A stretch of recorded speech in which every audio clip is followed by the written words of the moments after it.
नमस्कार मित्रांनो, आज आपण महार वतन रिग्रँट म्हणजे काय ते पाहणार आहोत. या अगोदरच्या व्हिडिओमध्ये महार वतन खालसा का केली याची कारणे आपण पाहिली. महार वतने खालसा झाल्यानंतर त्या जमिनी शासनाकडे वर्ग झाल्या. जर जमीन परत मिळवायची झाल्यास कायद्यात एक तरतूद होती. जी महार वतने खालसा करण्यात आली त्या मालकांना परत त्या जमिनी हव्या असतील तर रिग्रँट करून मिळू शकत होत्या. ज्या ज्या लोकांकडे पैसे होते त्या लोकांनी जमीन परत रिग्रँट करून घेतली, परंतु ज्या लोकांकडे पैसे नव्हते त्या लोकांची वतने शासनाकडेच राहिली. काही ठिकाणी असं झालं की गावातल्या पैसेवाल्या लोकांनी पैसे देऊन वतनाच्या जमिनी स्वतःच्या नावे वर्ग करून घेतल्या.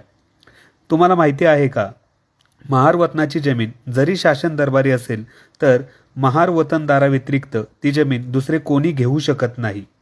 पण महार वतनदाराव्यतिरिक्त दुसऱ्या कोणी जर त्या जमिनी घेतल्या असतील तर त्या जमिनी तुम्ही परत मिळवू शकता.